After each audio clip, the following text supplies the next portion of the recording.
El Señor les bendiga a todos, iglesia. Gracias por venir esta noche a seguir capacitándonos en la palabra de Dios, que es la mejor actividad que podemos realizar. Bien, la semana pasada iniciamos este estudio sobre los milagros de Jesús y decíamos que es un estudio temático, que no es un estudio exhaustivo, uno por uno, estudiando los milagros, sino que abordaremos el tema de los milagros de una forma conceptual.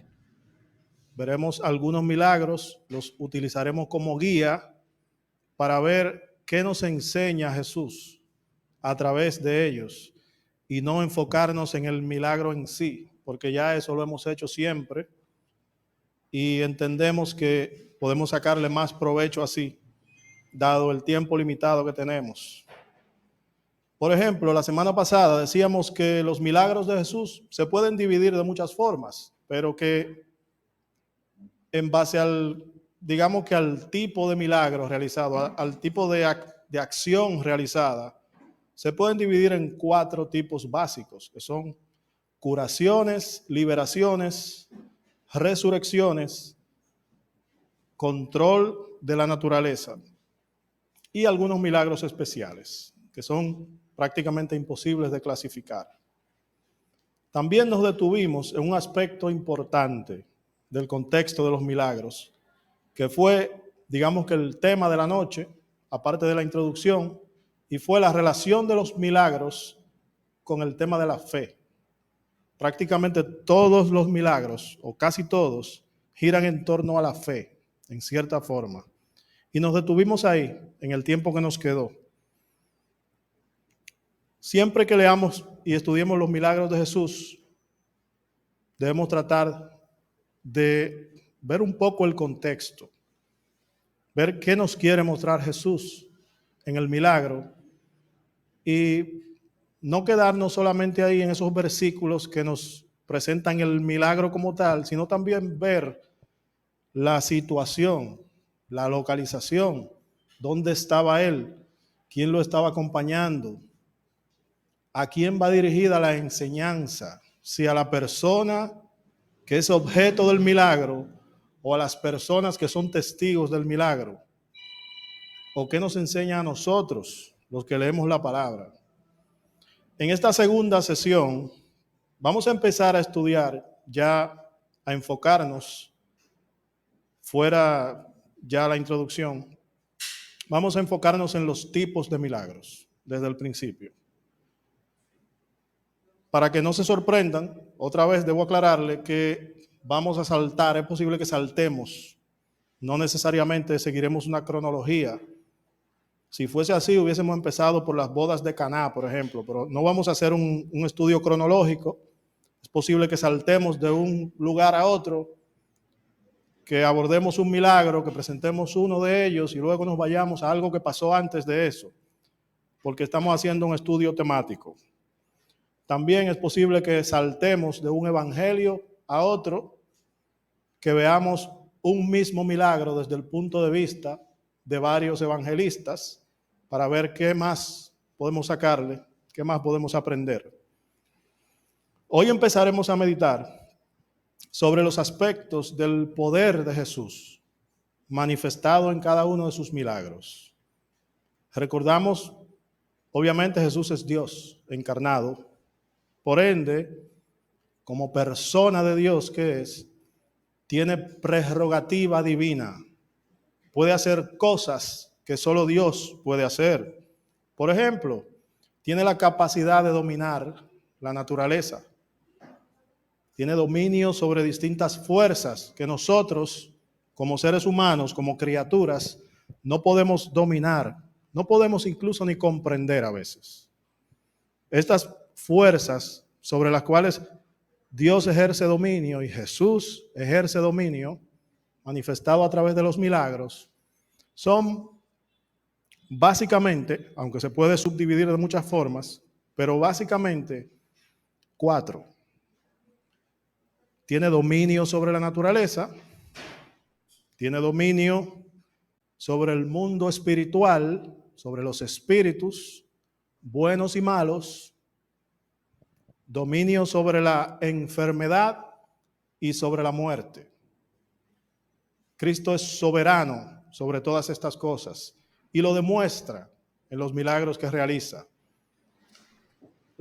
Digamos que la ruta que vamos a seguir en este estudio a partir de ahora será un pequeño viaje que realizó Jesús con sus discípulos, literalmente un viaje desde Galilea, que está al norte de Israel, partiendo en una pequeña barca hacia el otro lado del mar de Galilea, cruzando hasta un lugar llamado Decápolis, específicamente una ciudad llamada Gadara, y luego de regreso hasta Galilea.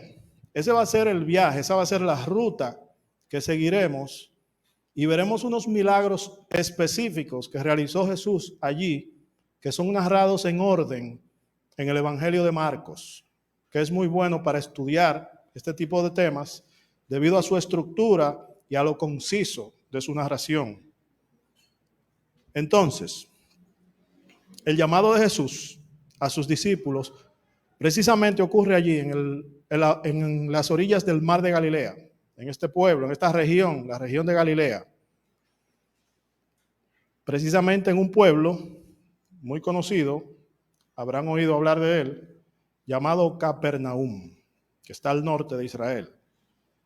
Jesús ejerce parte importante de su ministerio allí, en Capernaum y en Galilea como tal.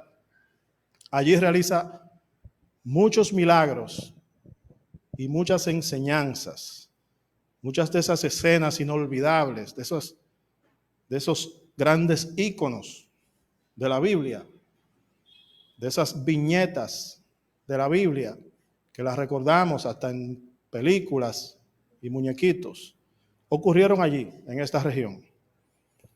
Luego de reunir a sus discípulos, Jesús emprende este viaje, el viaje que vamos a seguir en este estudio. Se va en una barca por el mar de Galilea, que técnicamente no es un mar, sino un lago, pero se le llama indistintamente mar de Galilea. El destino de este viaje, como ya dije, es Decápolis, una región muy estratégica para llevar el evangelio en aquel momento, un momento fundacional de la iglesia, llevar el mensaje del reino de Dios, que hoy día pertenecería al país que conocemos como Jordania. En aquel momento todavía no se llamaba así. Pues sucede que en medio de este recorrido por el mar de Galilea se desata una tormenta y vamos a entrar ya en un pasaje muy conocido. Se desata esta tormenta y vientos fuertes sacuden la barca. Allí está Jesús con sus discípulos en medio del mar de Galilea, sacudidos por esta tormenta. Los discípulos temen por su vida y Jesús aquí demostrará el dominio sobre la primera fuerza que les mencionaba, dominio sobre la naturaleza. Vamos a leer Marcos capítulo 4, Marcos 4 del 35, vamos a leer hasta el 41. Evangelio de Marcos, segundo evangelio de la Biblia, el más corto, el primero que se escribió. Marcos, discípulo de Pedro, evangelio escrito para una audiencia romana. Dice Marcos 4, del 35 al 41, aquel día, cuando llegó la noche, les dijo Jesús, pasemos al otro lado. Recuerden, estamos en Galilea. Él les dice, pasemos al otro lado para ir a Decápolis. Y despidiendo a la multitud, le tomaron como estaba en la barca. Y había también con él otras barcas. Pero se levantó una gran tempestad de viento y echaba las olas en la barca, de tal manera que ya se anegaba, se inundaba. Y él estaba en la popa. La popa es la parte trasera, la proa, parte delantera. Me corrigen si me equivoco, creo que es así. Durmiendo sobre un cabezal. y le despertaron y le dijeron: Maestro, ¿no tienes cuidado de que perecemos? Y levantándose, reprendió al viento y dijo al mar: Calla, enmudece. Y cesó el viento y se hizo grande bonanza. Y les dijo: ¿Por qué estáis así amedrentados? ¿Cómo no tenéis fe? Entonces temieron con gran temor y se decían el uno al otro: ¿Quién es este que aún el viento y el mar le obedecen? Bendita sea la palabra de Dios. Jesús es plenamente hombre y plenamente Dios. Y en su humanidad, como todos nosotros, puede sentir cansancio. Cuando estaban al otro lado, en Galilea, él había tenido una jornada muy agotadora, muchas actividades. Había hecho muchas cosas que no tenemos tiempo ahora de ver. Pero él se siente cansado y se duerme. Aprovecha ese trayecto, ese pequeño viaje para descansar un poco. Y resulta que se desata esta gran tempestad. Los discípulos, obviamente, temerosos, temen por su vida, les sorprende verlo tan tranquilo, durmiendo, literalmente durmiendo en medio de una tormenta, algo que nos recuerda a Jonás, ¿verdad? ¿No tienes cuidado de que perecemos? Algo parecido a lo que le dijeron a Jonás. Lo que Jesús hace aquí es algo muy raro. Ahora lo damos por sentado porque lo leemos, ya estamos acostumbrados, pero imagínense no tener el conocimiento, todo esto es nuevo para ellos, y ellos ven a este hombre pararse y darle una orden al viento y al mar. Él le da una orden a estas fuerzas de la naturaleza que son incontrolables. Podemos controlar muchas cosas, pero la naturaleza no tenemos forma de controlarlas. Él les da una orden, utiliza dos palabras solamente: calla, enmudece, y enseguida se detiene todo. Como un niño obediente. Ver a Jesús con toda parsimonia, con toda tranquilidad, controlar el viento y el mar, debió ser algo aterrador, entre otras cosas. Sublime, ok, muy bien, alivio, porque nos hemos salvado, pero estar ante la presencia de la santidad de Dios suele ser algo aterrador. La Biblia nos ha enseñado eso. Hasta ese momento, ellos solo habían visto a Jesús realizar curaciones, milagros así, prácticos. Pero esto ya era algo que iba mucho más allá, algo más impresionante, de mayor envergadura. Nada comparable con lo que ellos habían visto hasta ese momento. No es casualidad que Jesús escogiera un momento a solas con ellos para realizar un milagro de esta magnitud. Jesús pudo haber mostrado toda la magnitud de su poder cuando Satanás lo puso encima en el templo de Jerusalén y le dijo: lánzate y vendrán los ángeles y no te dejarán caer. Pero él no quería hacer gala, hacer un acto de exhibicionismo. No era el momento. Mucha gente no estaba preparada para presenciar algo así. Aquello habría entorpecido el discurrir natural de las cosas, la providencia divina. Por eso él elige este momento, un momento a solas con ellos, con sus escogidos. Por eso dice: entonces temieron con gran temor. ¿Quién es este que aún el viento y el mar le obedecen? Son ellos que se están haciendo la pregunta, los discípulos escogidos de Dios, que han estado caminando con él. Imagínense si una persona cualquiera hubiese visto eso. ¿Quién es este?, se preguntaban ellos. Bueno, pues este es Dios mismo en persona. Por lo general, como les decía, cuando el hombre pecador es decir, todos nosotros, cuando el hombre tiene un encuentro frente a frente con Dios, su reacción es similar a esta. Temer. El hombre se estremece, teme, cae de rodillas. Puede que caiga como muerto, como dice Juan en Apocalipsis, cuando ve a Cristo en toda su santidad.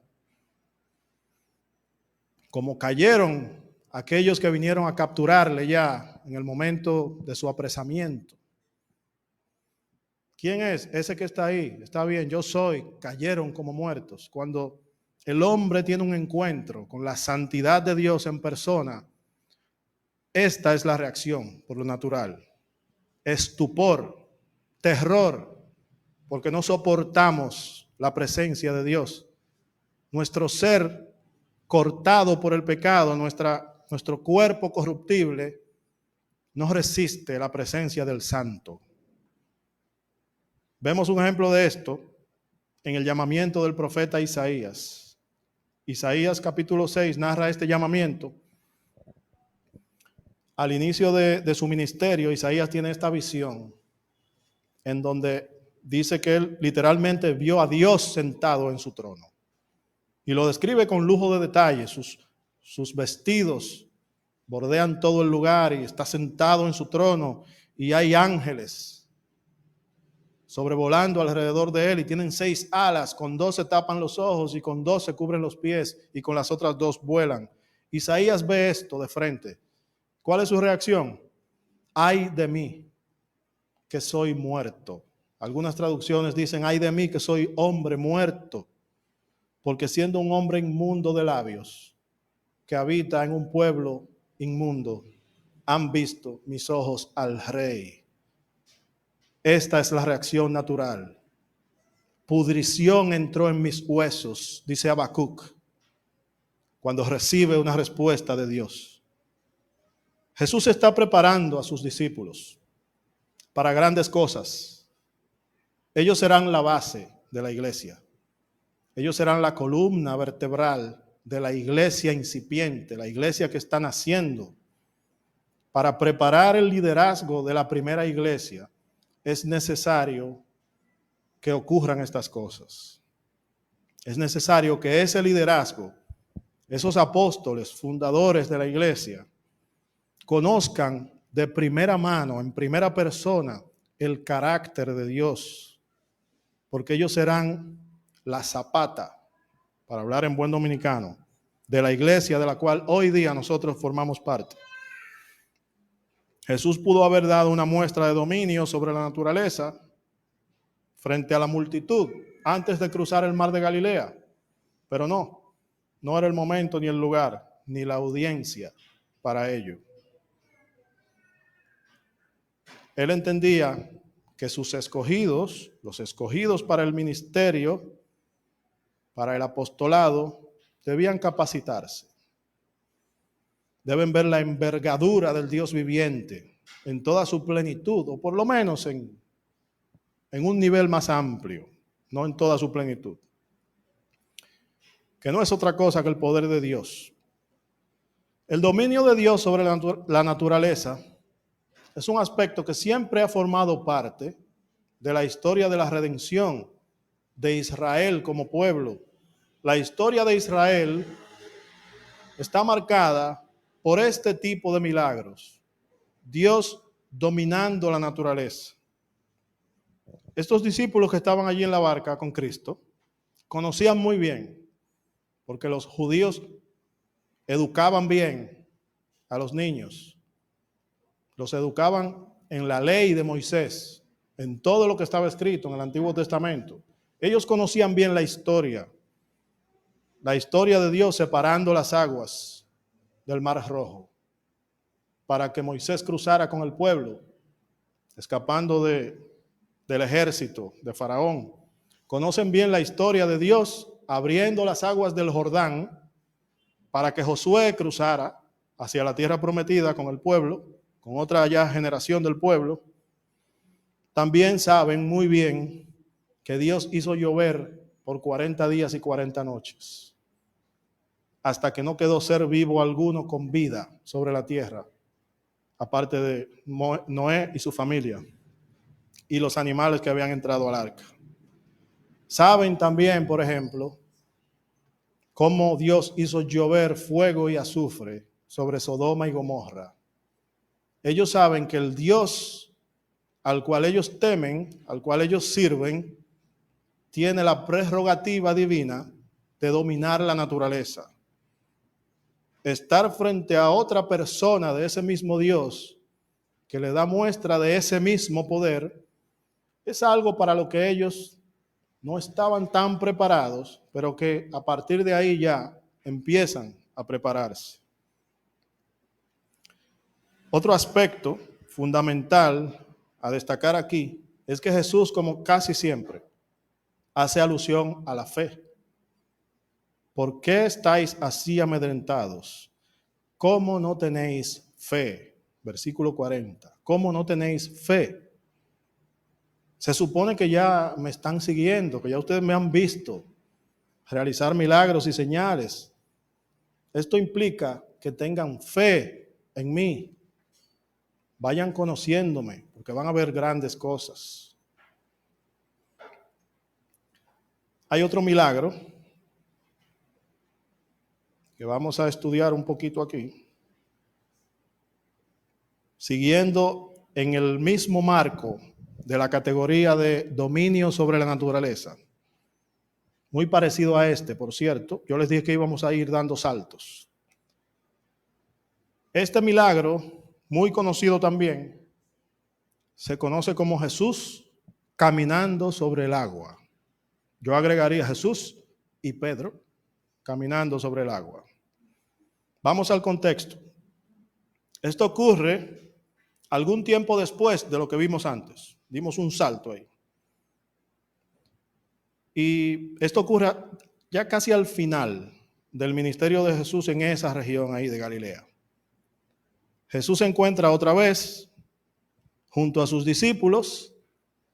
Acaba de realizar un gran milagro que no tenemos tiempo de estudiar ahora, que es la alimentación de los 5,000 a partir de los 5 panes y 2 peces, en donde también manipuló las fuerzas naturales, las leyes de la física, de la materia, del espacio, de todo. Luego de esto, de esta manifestación de su poder, de alimentar 5,000, Jesús manda a sus discípulos a irse en la barca otra vez. Pero esta vez, Él los manda a ellos adelante. No se va con ellos. Él los manda, váyanse adelante y déjenme a mí aquí, bregando con esta gente. Yo voy a ir despidiendo a la multitud y luego sacaré un tiempo para orar. Váyanse adelante. Yo los alcanzaré. Ninguno se preguntó, pero ¿cómo nos va a alcanzar? Porque nos vamos a llevar la barca, ¿verdad? Pero está bien. Un poco ejercitando, digamos, la fe y la confianza de ellos.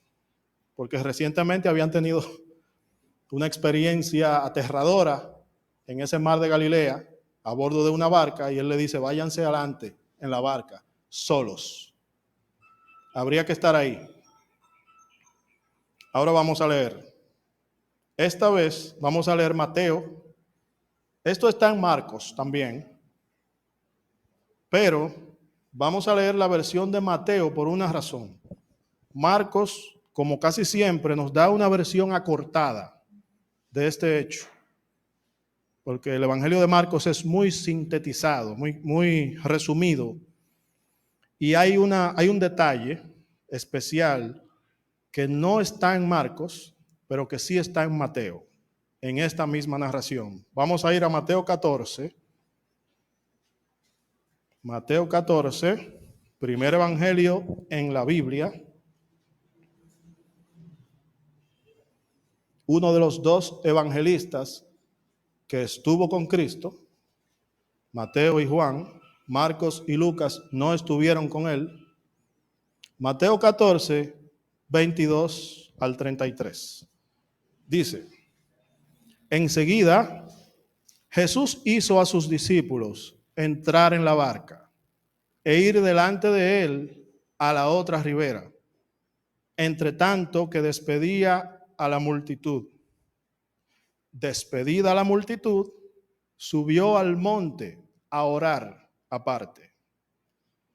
Cuando llegó la noche, estaba allí solo, y ya la barca estaba en medio del mar, azotada por las olas, porque el viento era contrario. Mas a la cuarta vigilia de la noche, esto es aproximadamente rondando las 3 de la mañana, Jesús vino a ellos andando sobre el mar. Y los discípulos, viéndole al andar sobre el mar, se turbaron diciendo: un fantasma, y dieron voces de miedo. Pero enseguida Jesús les habló, diciendo: tened ánimo, yo soy, no temáis. Aquí Marcos dice, y subió a la barca y ya, y todo bien. Pero Mateo nos da más detalles. Dice: entonces les respondió Pedro y dijo: Señor, si eres tú, manda que yo vaya sobre las aguas, que yo vaya a ti sobre las aguas. Y él dijo: ven. Y descendiendo Pedro de la barca, andaba sobre las aguas para ir a Jesús. Pero al ver el fuerte viento, tuvo miedo y comenzando a hundirse, dio voces diciendo: Señor, sálvame. Al momento, Jesús, extendiendo la mano, asió de él y le dijo: hombre de poca fe, ¿por qué dudaste? Y cuando ellos subieron en la barca, se calmó el viento. Miren todo lo que Marcos suprimió. Entonces, los que estaban en la barca vinieron y le adoraron, diciendo: verdaderamente eres el Hijo de Dios. Amén. Qué interesante ver cómo los discípulos se responden ellos mismos aquí la pregunta que se hicieron al cerrar el otro pasaje. ¿Quién es este que aún el mar y el viento le obedecen? Verdaderamente eres el Hijo de Dios. Parece que necesitaban una secuela, un empujoncito más para llegar a entender esto.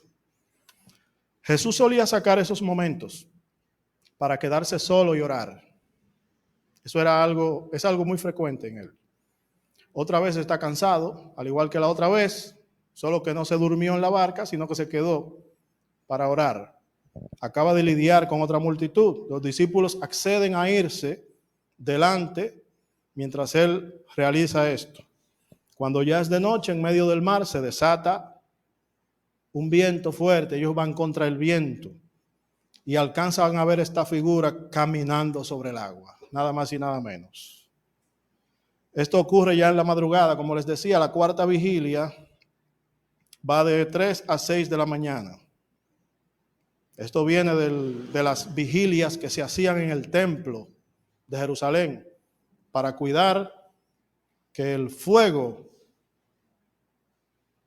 se mantuviese encendido. Ese fuego de allá del altar que tenía que mantenerse encendido, los sacerdotes hacían vigilias para mantenerlo encendido. La cuarta vigilia se realizaba en lo que en la medición de nuestro tiempo sería de 3 a 6 de la mañana. Y a esa hora más o menos ellos lo alcanzan a ver, cerca de la cuarta vigilia. Pensaron que era un fantasma, imagínense. No tenían ninguna forma lógica de explicar eso, como una persona caminando sobre el agua. Un fantasma, lo primero que le llega a la mente. Él les responde de una vez: tengan ánimo, soy yo, no teman. La palabra no teman, esa expresión, no teman, no temáis, aparece un sinnúmero de ocasiones en la Biblia. Pedro, como de costumbre, habla cuando los demás callan. De manera impulsiva, Pedro dice: Señor, si eres tú, manda que yo vaya a ti sobre las aguas. Tenía que ser Pedro. Tenía que ser el chavo del 8, como diríamos. Esto es algo muy osado de parte de Pedro, temerario, diría yo. Porque ¿y si no era Jesús entonces? ¿Y si de verdad era un fantasma? Y le decía, ven, sí, ven, camina sobre el agua. O si era un demonio, qué sé yo, algo así. Aquí Pedro está lejos de todo aquello que criticamos de Pedro, de que era una persona impulsiva, muy dada a hablar cuando debía callar. Pedro está empezando a poner de manifiesto el liderazgo, un liderazgo naciente. Lo hace de forma natural. Lo que sucede a continuación es una prueba clave en la condición de líder de este gran hombre de Dios, de Pedro. Jesús tiene el control de la situación en todo momento, no nos equivoquemos. Sin embargo, Él permite que la situación llegue a un momento extremo de tensión y peligro, porque Él está, esta vez, ahí particularmente, Él está trabajando la fe de Pedro. Él está haciendo algo, un trabajo especial con Pedro, con la piedra, la roca. Eso es lo que significa Pedro, piedra, roca. La roca sobre la cual edificaré mi iglesia. Él permite que esta situación llegue a ese extremo para enseñarle algo a Pedro. Diríamos que he querido resumir en 3 puntos importantes las cosas que Cristo allí le está enseñando a Pedro, entendiendo que él es el líder de esta primera iglesia. En primer lugar, un líder debe tener la mira puesta siempre en Cristo. Pedro perdió el equilibrio y empezó a hundirse. ¿Por qué? Porque empezó a mirar alrededor, se distrajo. Desvió un poco su mirada por un momento de la persona de Cristo. Empezó a hundirse. ¿Qué pasa cuando el líder se hunde? El resto de la iglesia pierde el control, se tambalea. La fe del líder, segundo punto, la fe del líder debe ser ejemplar. Los demás te están mirando. Eres el modelo. Aún la más mínima cosa que hace el líder, el más mínimo paso que da, es algo que las personas alrededor miran y emulan. Un líder es un modelo a seguir. La fe del líder debe ser ejemplar, debe ser digna de imitar. Allí estaba Pedro, su fe estaba tambaleando. Pedro era el líder, el que hablaba cuando los demás callaban. Imagínense cómo se sintieron los otros al ver que el líder del grupo se tambalea, se está hundiendo. Tercero, la importancia de la oración. Decía el predicador, no recuerdo el nombre, que estaba aquí en el aniversario, que estaba predicando sobre Drickson, sí, estaba predicando sobre este pasaje. Eso que hizo Pedro allí fue una oración muy breve, una plegaria rápida, como ameritaba el momento. Señor, sálvame. Y su oración es escuchada inmediatamente. La importancia de la oración. ¿Qué hacía Jesús? Predicaba con el ejemplo. Se apartaba momentáneamente a orar. No una ni dos, varias veces a lo largo de las Escrituras lo vemos haciendo esto. Y él lo hacía con un doble propósito. Para entrar en comunión, obviamente, con el Padre, una comunión intertrinitaria, como se llama en teología, pero también para modelar esta actividad tan importante en la comunión que es la oración. Vamos a la aplicación de todo esto. Primero, para servirle a Dios, debemos conocer su carácter. Jesús realiza milagros puntuales frente a sus discípulos, frente a los 12, para capacitarlos en el ministerio. Estos milagros especiales fueron una muestra del carácter de Dios. Anteriormente les hablaba de que el dominio sobre la naturaleza mostrado por Jesús al caminar sobre el agua o al calmar la tempestad equivalen a todo esto que ya ellos conocían, de abrir el mar rojo, de dividir el Jordán, de hacer llover sobre Sodoma y Gomorra fuego y azufre, de hacer llover por primera vez por 40 días y 40 noches sobre toda la tierra. De igual manera, podríamos inferir que la transfiguración, que es un milagro especial,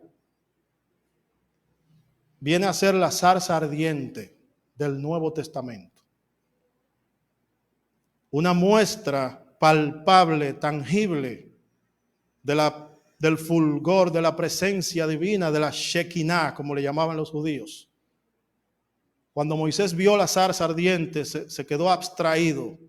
No podía apartar los ojos de esto. Y tenía que ir allí a presenciar esto. ¿Qué es eso? Cuando los discípulos presencian la transfiguración, no los 12, esto ya era demasiado, esto ya para grande liga, como decimos aquí. Los 3 del círculo íntimo de Jesús son escogidos para presenciar la transfiguración. Quedan tendidos allí mismo. El único que logra hablar, adivinen quién. Pedro.